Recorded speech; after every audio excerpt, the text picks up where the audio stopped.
Thank you all for coming out. Thank you, Bryce, for that introduction. It's exciting for me to be back in Seattle. It's a great city. I've been here many times. I have family who lives here.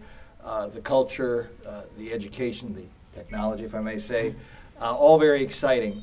And I was just having the opportunity to chat with Bill Gates a few minutes ago, and I remembered that when I had an earlier time in government in the National Security Council, the very first APEC meeting was here. We were talking, President Jiang Zemin was here at that time, and we were talking, Bill, at that time about supercomputer export controls at the level of something like 6 MTOPS. You'd probably have to go to the Smithsonian to find something you'd probably fit on the head of a pin now of that scale.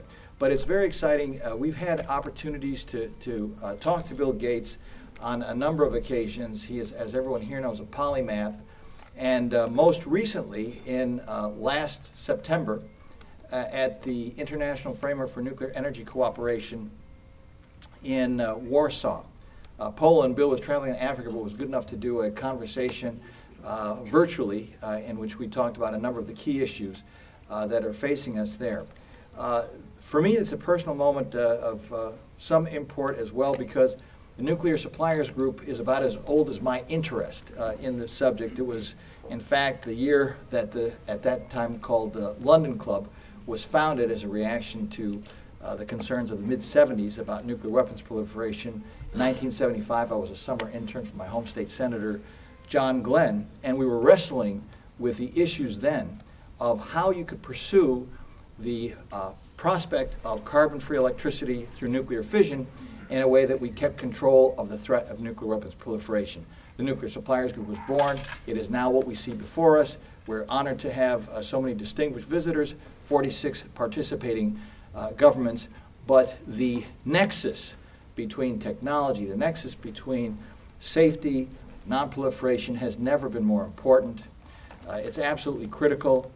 And as all of us have been dealing with the consequences of the Fukushima event, we understand very, very clearly that just as a nuclear accident anywhere is an accident everywhere, so too, God forbid there should be a nuclear proliferation incident anywhere, it will affect everyone all over the world. So we really have to think hard about the connections between energy and security, between safety and security, and we understand that we are now in a pivotal moment for nuclear energy, as we are in fact trying to grapple with these tests. And who better to help us think these things through than one of our great American thinkers. So, Bill, this is an area where I think people are used to think of you as a technology innovator in IT space. They are very familiar, as we're hearing from Bryce, with your philanthropic works, dealing with health in Africa. Tell me, how does energy fit into the equation from your perspective? Well, I think energy is pretty central to everything. One of my favorite energy authors, Václav Smil, talks about how the progress of civilization and the intensity of energy use have really gone hand in hand. And it's a phenomenal thing that has changed life for most of the people on the planet. And if we want to think about getting all 7 billion people to have the services we take for granted, refrigeration, lighting, transportation, fertilizer, there's nothing more important than getting the price of energy to be cheap. For everyone on the planet, that's a very big deal. And now we've got this additional constraint of doing it in a way that we don't emit greenhouse gases, particularly CO2. And so, in some ways you'd say, wow, this must be the greatest period for nuclear energy ever. And of course, in some ways it is, in some ways it isn't. The thread that runs through a lot of my work is this idea of digitization, that whether it's how we educate people, how we figure out what drugs and vaccines might work well, it's really simulation, software, digital systems have come in and kind of changed the rules. And, it's a fantastic thing, hopefully in the nuclear space as well, in terms of being able to simulate, what's safe, what could be misused, really understanding things in advance of spending lots and lots of money.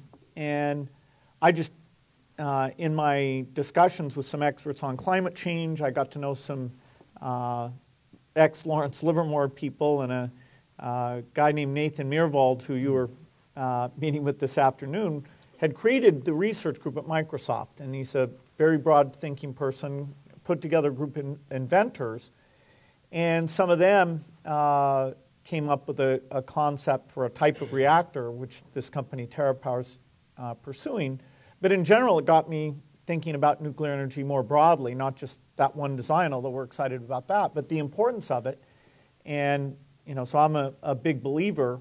The group here has a knotty problem to work on in terms of making sure that proliferation problems aren't a reason why we have a lot of challenges in terms of waste and cost and safety, and proliferation is certainly right up there on the list. And yet you'd hope in this era that we could have common ways of doing these things, because this is going to be more of an international business. It's going to be less you do a design in a country, you use that design in a country.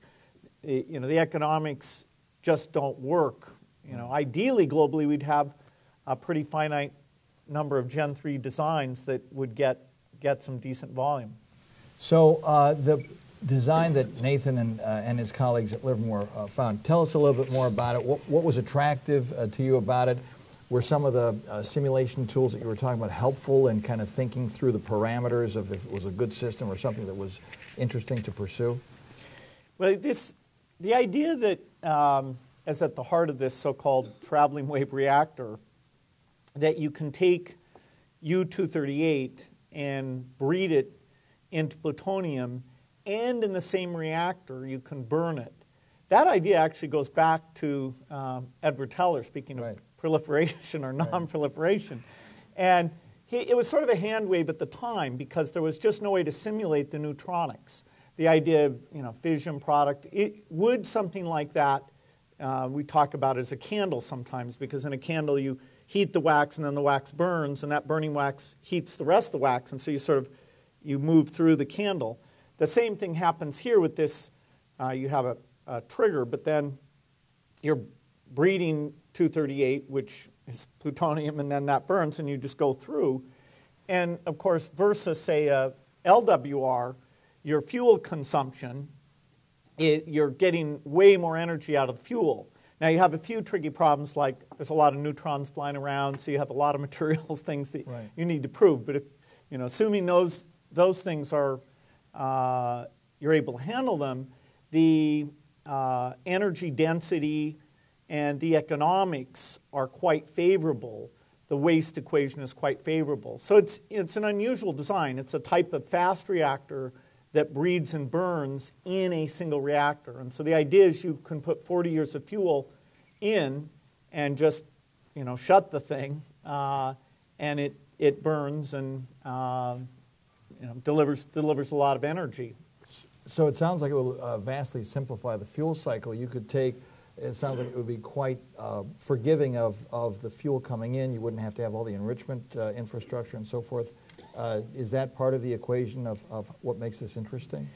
Yeah, when people talk about renewable, what do they mean? They mean sort of infinite fuel. It can last forever. And one thing that's amazing is if you get, if you're using the uranium, like just the depleted uranium in Paducah, Kentucky. I've never actually been there. I've seen these nice pictures of all this depleted uranium sitting there.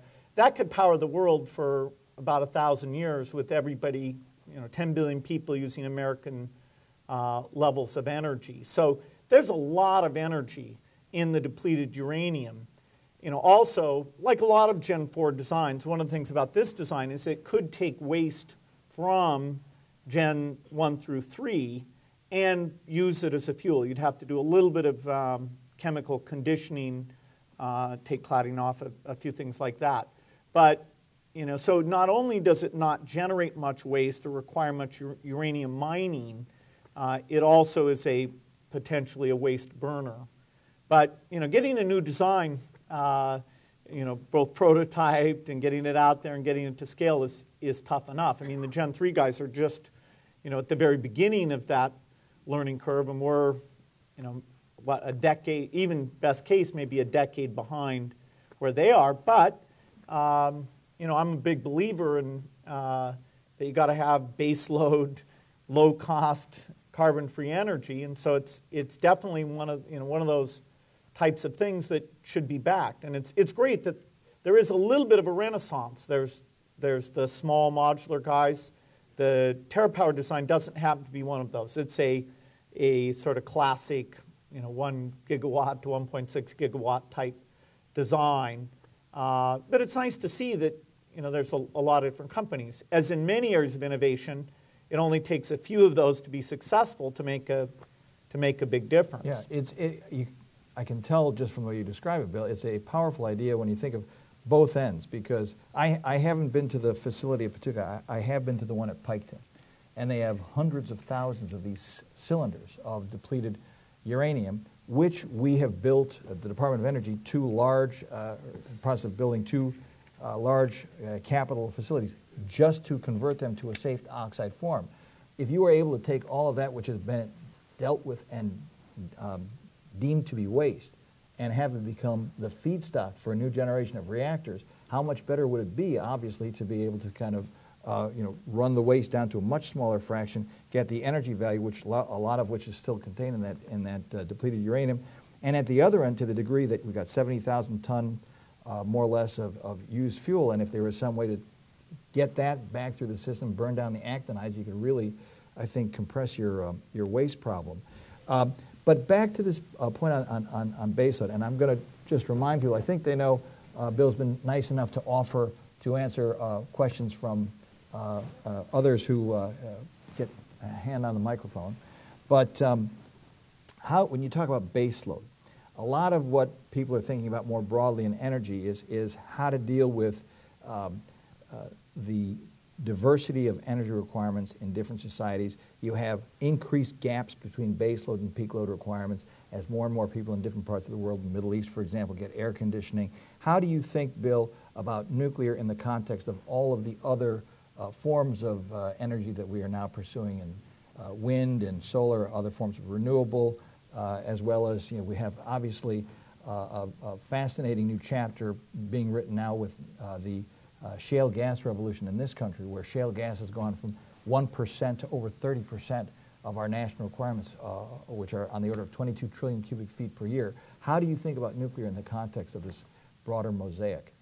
Yeah, I was at a conference recently, and Daniel Yergin and I did a joint thing, and his new book The Quest is very, very good. It tells a lot of good stories about how the world of energy is shifting.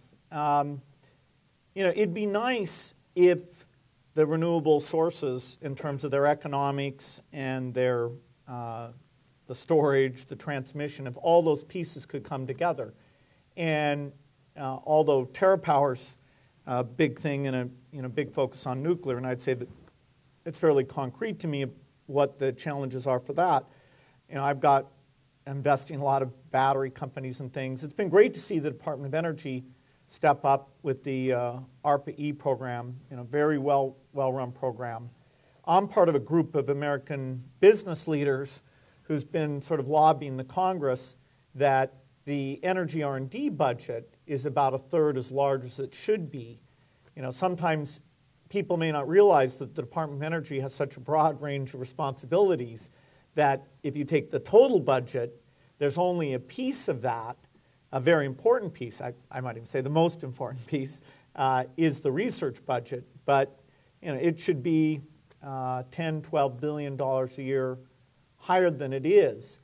And part of the problem we run into is that something like nuclear, where unfortunately you can't do little small scale stuff. It's not like solar panels or batteries or various things, and it's great that those things get funded. We need a mix. We need the all of the above thing.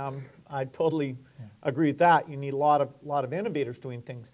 But because the research and the project development budgets are limited enough, then how many novel things in nuclear is the U.S. able to back? Well, not really many in terms of actually building. How many fast reactors are we planning to build in the next 50 years. Right now, none. And if you increase the research budget a lot, it should go to a range of things. But nuclear should be, in my view, one of the beneficiaries. And you ought to, the question is, can you build a Gen 4 that's more economic than Gen 3? Unfortunately, as you go from Gen 1, Gen 2, Gen 3, it's mostly been a safety story. And, right. That is number one. But the question for Gen 4 is, could it be both a safety story and an economic story? And, in a world of simulation where you can simulate, we take our reactor and we put tidal waves against it, volcanoes, and, Richter 9, Richter 10. And this digital simulation stuff is great. You can say, add a little cement, see how it does. So energy, the globe as a whole has been kind of over-dependent on the U.S. to fund research in many areas, energy, medicine, and now that the U.S. is just one of the major economic powers, the fact that we need to both coordinate, get others to make these investments as well, and ideally have projects that cut across boundaries. I know that's been one of your responsibilities, is to help encourage that type of activity. And there are signs of a little bit of good things coming out of that. I wish there was more, because it's really a global challenge. Nuclear has to be a global industry in order to get the scale economics, to get hundreds of Gen 3s. And the dream is that once you get volume of very few designs, either one or two probably, hopefully not zero. It's not going to be three, so yeah. You only have three numbers left, right. 0, 1, and 2. So we, I think we all hope for 1 or 2. And, I think people may be underestimating what can happen as you get into a highly digital world and with a few designs used globally with very minor changes as you go and look at the instances worldwide. One of the things that has been so challenging with our Gen 3 reactors, obviously, speaks directly to the point you just raised, is they have been more bespoke operations, for too many first-of-a-kind, one-of-a-kind designs, and of course that adds complexity, that adds regulatory burden, that adds delay, and in a technology such as nuclear, where such a vast percentage of the cost is the cost of capital, that's been a real challenge. And from this comes this direction. Conversation could go many directions, but in that space, at a time when, again, you can build a combined cycle gas plant faster and quicker, where gas prices are extremely low, the economics are challenging in two ways, and I'm going to sort of break this next point into two. You could go in two directions. Number one, you can try to find ways that are more effective for the government to bring and coax capital in off the sidelines. There is a lot of dry powder out there in terms of uninvested capital.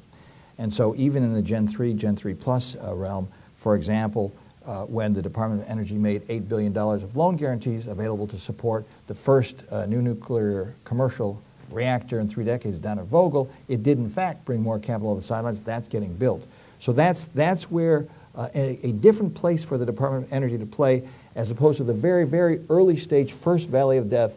We are now increasingly looking to what we call the second valley of death, where something has been demonstrated, but because of a combination of factors, including the financial crisis of 2008, 2009, debt capital at a tenor of the length of time needed for this just isn't available. So there is something to be asked about, and perhaps this is where your point about more government investment comes in, doing more to get U.S. taxpayer dollars to leverage private capital, A, but B, you can also change the business model.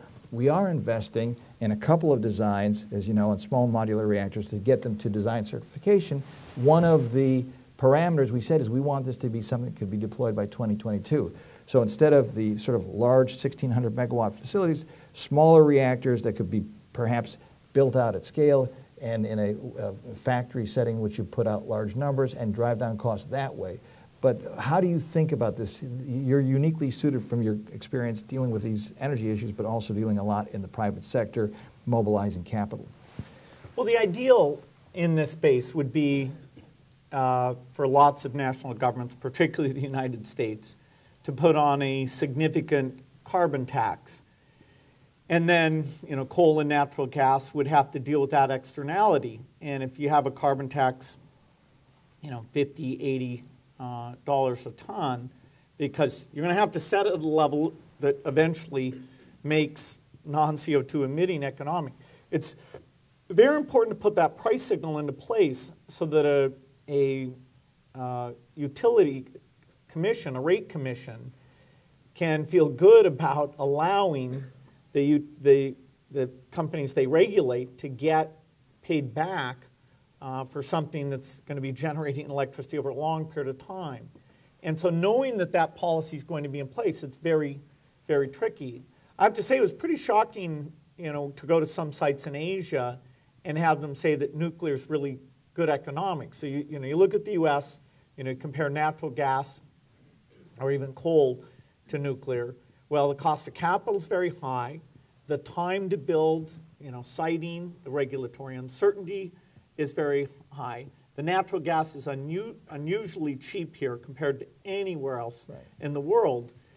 Then you turn to, say, China just as an example. They only have dirty coal. So far, they don't have much shale gas. And even if they have it as a percentage of their energy economy, it'll be pretty modest. They're able to start and build within 3 years. The cost of capital is extremely low. People don't view that 3 years as being at risk. When you say to them, okay, where are you going to build your next 50 reactors? They pull out the map and say, there's number 17, there's number 18, there's number 19. It's like, wow.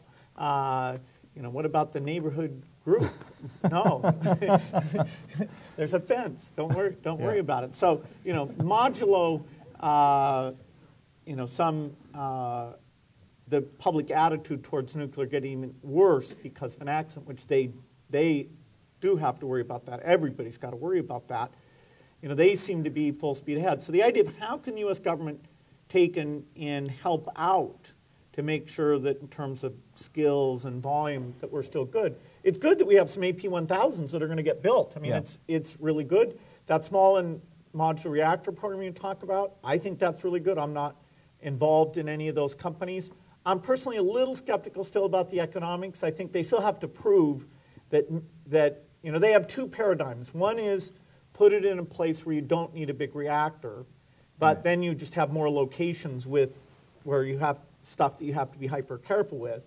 Or they have the paradigm where they put a bunch of them in one location, and because the incremental capital, the factory build stuff, they claim they can get better economics. And that may be true, but I'm not in that particularly. I think they still have to prove it. And so the idea that probably two guys will get enough to go and get some early customers, and we'll see what their costs look like.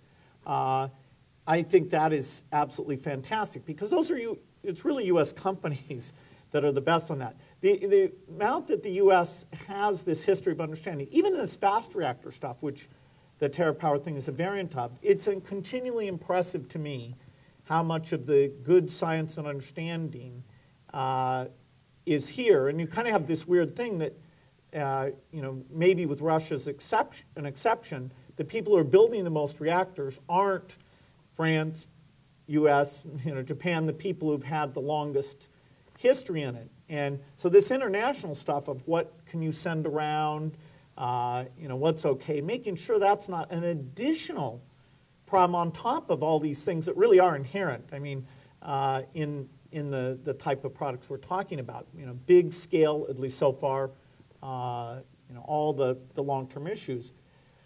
I think the loan program is a very good thing.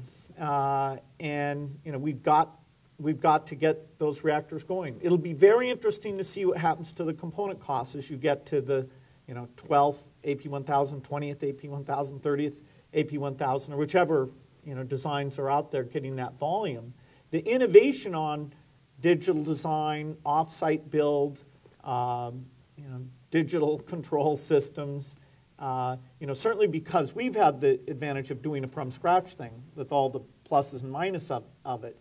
The way you do the control systems is, it's really nice to be able to do that in assuming all the digital power. And specifically in the work you've done in all forms of the IT revolution, what are the kinds of elements of progress that digitization actually can bring to a question like making efficient nuclear energy? Well, we have a supercomputer that's just across the lake that we sit and we play with fuel configurations. And the supercomputer can go and tell us about power density and surge power, any characteristic you're interested in. So we've tried out more fuel configurations there than the whole world has ever been able to do in physical space. And it's just completely different. And actually some of the stuff we end up with, you look at it and you go, oh, it's 16-sided with little vents here and there. Because you're optimizing across such a large number of constraints, the fact is that normal iteration of, oh, let's try this thing and that thing just isn't nearly as good as being able to simulate these things. I mean, maybe it's too easy to say in retrospect, but what if you'd been able to simulate after heat situations in the Japanese reactors? Would you have been able to say, okay, we need station power. Okay, where is station power? How could that be interrupted? What does the venting system look like in this? Okay, what are sensors that tell us the temperature inside there? Are they likely to keep working when these other things aren't working? I mean, there's a lot of lessons that come out of that problem, and building the right, trying out these things through the digital approach should make you far more sophisticated. Yeah. I happen to be somebody who thinks that if humans have to do anything, that's pretty risky. Anything where there's people involved who have to see that blinking light and pull that lever, maybe you should design it so that's not necessary. I do think one of the things we found was that if you're only planning for the expected, you will not have the right kind of sensors in the right kinds of places, because if it's some excursion that's not on the expected path, then you will find yourself blinded at the critical moment on a critical issue. It's easy in retrospect to see those things, and fortunately, in terms of actual medical impact, it's not that substantial, not nearly as large as under some circumstances it could have been. Yeah, but it does tell you the power of simulation. But from the way you were describing it, Bill, in the optimization, are you able to get sort of substantial deltas in rate of return in terms of the economics of these things, as well as some of the safety benefits? That's our claim. Yeah. What you can do with heat pipes nowadays in terms of taking heat out of these things, and what you can do in proving, hey, I lose the primary coolant loop, what happens? Do you have any positive coefficient situations anywhere in this design? Right. Scrub through looking for it. There's quite a bit. Any time a system is complex enough that the number of documents you send to NRC are hundreds of thousands of pages, the idea that humans can read hundreds of thousands of pages and check for flaws, it's tough. Now, admittedly, the software that I'm claiming does that is written by humans, but you can have the checking software done by many different groups. And so, if you have those digital designs are just filed and available for everybody to look at. So for every type of simulation you want to do, you want to have 3 or 4 people who write, earthquake simulation software, after heat simulation software, whatever, materials degradation type software. I'm not claiming there should be one piece of simulation software. It'd be great, TerraPower says, hey, we've verified all this stuff. There ought to be a couple other software packages that look at it, there isn't one common line of code in between what we've done and what other people look at. But versus a guy sitting at the NRC and looking at pieces of paper, it's got to be dramatically better. And even without this digitization, truthfully, the industry has a pretty good record. So all I'm saying is that newer technology digital controls, heat pipes, better material science, and the digital simulation ought to be able to take the industry from the level it's been at to another level. And so when people say, hey, they don't like nuclear, I think, well, you don't like Gen 1, you don't like Gen 2, you don't like Gen 3. Are you saying that you don't think there could ever be a design, that it's all verboten? It's a little too bad to have countries kind of check out and say, never would I be interested in that, because other forms of energy have all sorts of, there's not a trouble-free form of energy that we've been able to come up with. Even if you put climate out of the picture and take, deaths per kilowatt hour, nuclear isn't that bad. When you were talking a few minutes ago about the externalities and how the externalities in terms of carbon have, frankly, been a bit of an anchor on the economics of nuclear. Of course, the President has called for a doubling of our clean electricity to 80% by 2035. He has proposed a clean energy standard. There's a lot of talk in the U.S. Congress today about a clean energy standard, which is not exactly a price on carbon, but it is sort of a simulacrum of that. Have you thought about whether, of course, we already have 29 states that have renewable portfolio standards and so forth, the role of something like clean energy standard to help drive investment where you don't have some of the other market stimuli? Yeah, I think these RPS standards are probably a good thing. But one thing you have to be careful of is that if people view those things as short term, they don't really get into the economics of, should I build a natural gas plant or should I build a nuclear reactor? Right. They get into very near-term decisions. But somebody who's going to their rate commission and saying, hey, here's two paths I could go down. I can build a couple AP1000s in Vogel, or I can build a bunch of natural gas things. That rate commission has to really understand what they're going to look like 10 years, 30 years, 40 years out when that capital is still being used. So I think right now we've got the balance of how much money we spend effectively through tax credits, depreciation, RPS standards, relative to the amount of research we fund. I think we've got that balance wrong, particularly for the renewables. But even for nuclear, I'd say we ought to have at least one large-scale, pick whatever, have some great competition for what some, great new Gen 4 design. Should the United States participate in Gen 4 reactors at all, if it was at all normal times budget-wise, the answer would be, of course, yes. It's like saying, should we have aircraft cruisers or something? This is technology that will be very strategic, that we were at the center of, and not to have anything at this stage, it actually kind of, blows my mind, although I know the numbers mean that it can't fit into the present budget. Actually, if you took a lot of those production tax, you can have a good argument about whether you should do a radical shift away from the production tax credits. Is the so-called learning curve benefit, that dramatic? But you've got to have that mix. One of the things that you were talking about a few minutes ago in terms of American leadership, of course, a lot of that has to do with creating a new generation of thinkers and learners and innovators. And I can tell you from my travels around the country in this job, one of the most exciting things is getting around to the college campuses. And there is a buzz. There's a definite buzz about it. And yet, again, from your wider perspective, how do you think we are doing in terms of science, technology, engineering, math education? How are we doing at bringing the next generation along to create the kind of innovations that we're talking about that will actually help create the energy solutions, the energy security, the environmental security that we're all seeking? Well, I think it's kind of a mixed picture. If you take the people who fund innovators, like the venture capitalists, 10 years ago, there was nobody talking about any energy thing. And starting about 6 or 7 years ago, a few people, Vinod Khosla, a few others, started to move into it and get very interested in it. And so today, at an early stage, there are almost 100 companies that are interesting.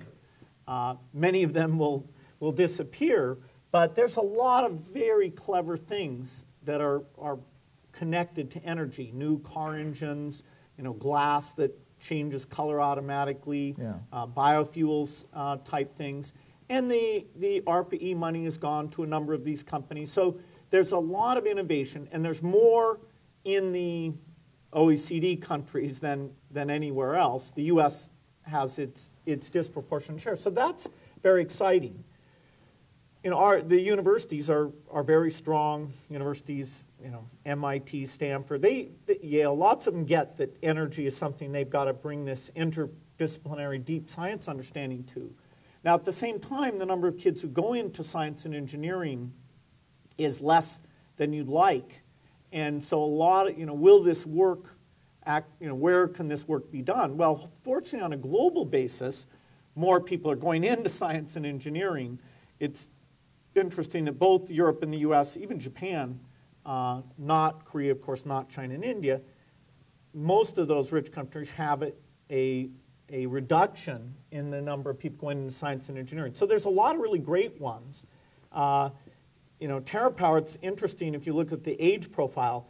We have the group that's been around and done it, and they tend to be late 40s, 50s, and 60s. And then we have the kind of naively creative, never done it before, who are coming up with the ideas, a lot of the ideas for those experienced people to say, no, we tried that, or you might have to change it this way. So it's almost bimodal in terms of where that talent has come from. There's a lot of good talent, but if you run the numbers broadly and say, okay, is there as much going in as we'd like to see if this energy renaissance, including the nuclear piece of it, comes along? No, I think we'll run into a constraint. And there was a year where the highest paid graduating class in all of America was the Colorado School of Mines, because the country had not invested in oil, and people didn't think it was cool. And then there was this shortage, and so the people who'd really been trained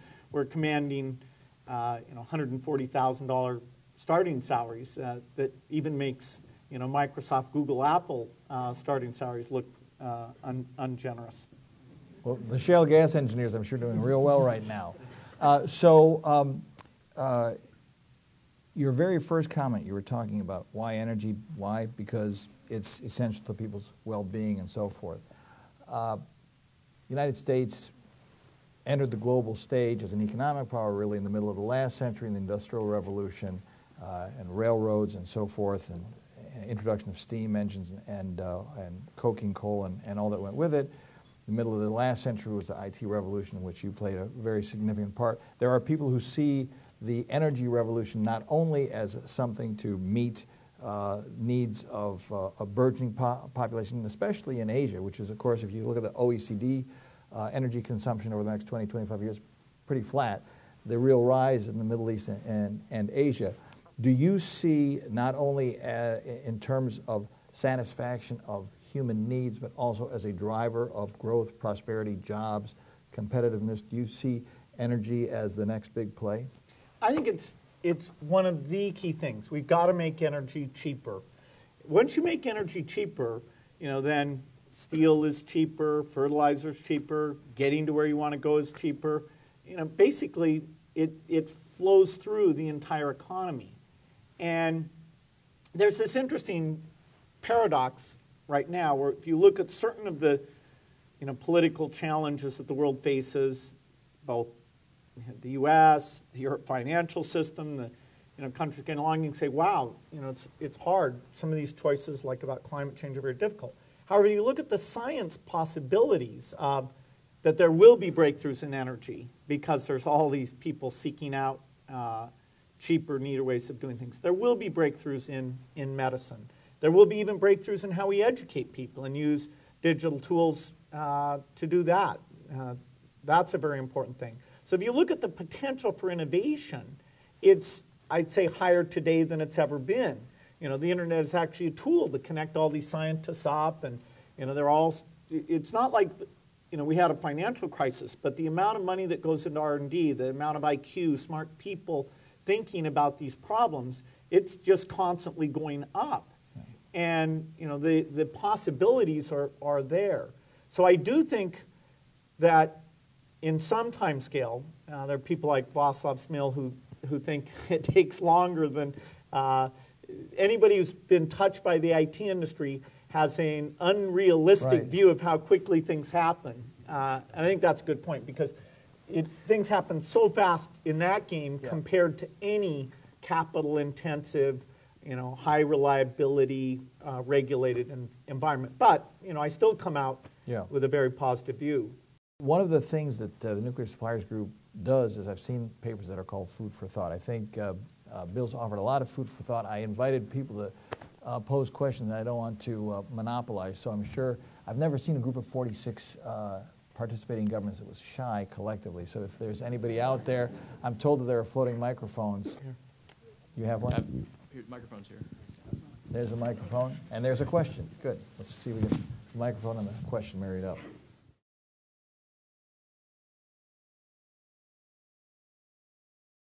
At least in the nuclear realm, just the basic research understanding that you can build nuclear weapons, it's still very hard to do it. I think the realm that's the most scary is biology. That is, once you have an understanding, once there's a basic research understanding that a certain type of pathogen could be engineered genetically, the amount of work to actually put it together and do it is quite modest. And that's why there was a big debate, and there were complex arguments on both sides about some work that had been done on taking the flu virus and evolving it to see if it could develop the bad characteristics but with high transmissivity. Should that information be shared? And reasonable, smart scientists actually disagreed about which way that should go. So frankly, if you want to be worried about proliferation in a broad sense, I think you've got to consider the realm of biology as something where a group of a few dozen people might end up being empowered. In the nuclear space, thank goodness, nation-state actors have never been able to do anything, and you can't say that'll never happen. But it's a much higher bar just in terms of the getting the pieces, putting the pieces together, than it might be in the biological domain. Yeah, the biological, from my earlier life at the National Security Council, where we have to deal with missile, chemical, biological, nuclear, the biological danger that Bill's citing was the one, in many respects, truly frightening because A, it grows and replicates, right? B, your ability to do this in a clandestine fashion is extremely worrisome. And one of the biggest debates I remember was whether we should destroy the very last smallpox vaccine, the World Health Organization, because of all the questions whether you wanted to have it there to create antibodies and so forth, if there were somebody else kept one as well. So these are very, very tough and challenging issues. This is, I know, mainly a proliferation group. Are there other comments or questions out from the floor?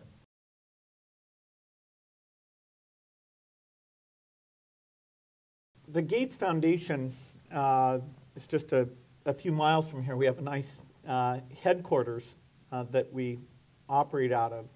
About half of what we do has to do with global health, and about a quarter has to do with other issues to help the very poorest in the world, things like agriculture, sanitation, water, things that are closely coupled. And so we spend a lot of time on the big infectious diseases. So other than AIDS, where the U.S. government is the biggest research spender, if you take the other infectious diseases, malaria, diarrhea, respiratory disease, all these parasitic diseases, there's about a dozen that really count. We are the biggest funder of creating both drugs and vaccines. A lot of it's vaccines. And so the idea of how you invent vaccines, how you manufacture them inexpensively, how you get them out, which actually involves a specialized energy thing, which is the cold chain, because many of these vaccines still have to be kept at 2 degrees C to 8 degrees C. A few have to be kept at negative 20 C. But so we have this very interesting energy in the most difficult places type problems there. So we take the the diseases, and we look at how we can reduce deaths. So a key metric for us in terms of are we doing our job is how much have we reduced the number of children who die under the age of 5. And that number in 1960 was 20 million. Before we came along, it was down to 12 million. Now it's down to a bit under 8 million. And the majority of that move from 20 million to 8 million is due to vaccines. It's the elimination of smallpox, it's the use of measles vaccine, diphtheria, pertussis, all sorts of great vaccines. Over half the drop from 12 to 8 million are some new vaccines that we and some rich world governments got down in price and got out and distributed. And if things go well, both in terms of inventing some new vaccines and getting the ones we have out, we'll get the number of under 5 deaths under 4 million.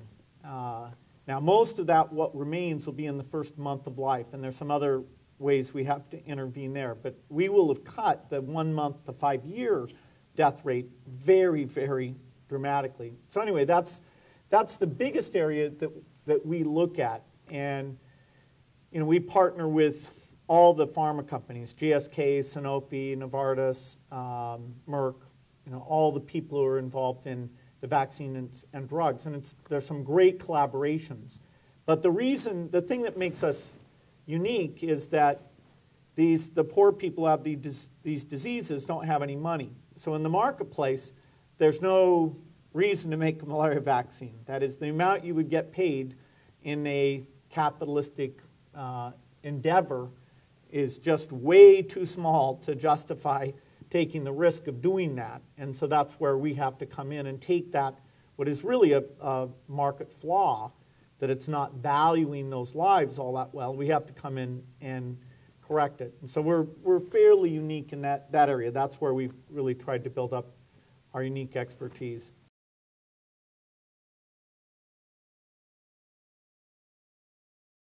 Well, the dominant application for nuclear on the civilian side will be electricity generation. If we can get the industry back, in a volume type mode, then there'll be some other things where you just generate heat to, say, desalinate water, or there'll be some high heat industrial use type things. I really do believe that once you get that going, then once again people will say, wow, if you have inexpensive heat, what else could we be using this for? And in fact, because we have our crazy simulator over at TerraPower, we have all these designs that we're not doing that much with, but where you can try it and say, okay, what if you were doing something that was just for desalination? What if you were doing something that was just for industrial process type things? And there are very nice optimizations around that, but that won't fly by itself. It's going to have to be people seeing that various countries using nuclear not only don't have a problem, but they're able to make electricity at very low cost. That is the killer application that gets it back into high R&D type mode. Well, that's the first time I heard killer app applied to nuclear energy. Yeah, okay, but, yeah. But that having been said, in governmental channels, I think some of the work, I remember when I used to do my graduate research in Vienna in a long time ago, 25, 30 years ago, seeing the pictures of ears of corn and so forth. So there are things that can be done in government space where you don't need the killer app if it's being done for eleemosynary purposes, and you can get IAEA technical assistance programs. I think it can help on some of those imaging issues. But in terms of the driver, to me, the nirvana, which brings all these pieces together, we achieved in the form of the U.S.-Russian HEU deal, where at the end of the Cold War, we knew that the Russians had lots and lots of highly enriched uranium, and we knew that if you blended this down to low enriched uranium, you couldn't very well convert it back into weapons fuel, and B, there's actually a commercial market to drive light water reactors. And so we purchased 500 metric tons, 20,000 bombs worth, and we were able to harness a national security objective to a commercial driver. That's nirvana for me, and we're almost through that thing now. In 2013 will be over. We're still looking for the next big wave, next killer app, as you well put it there.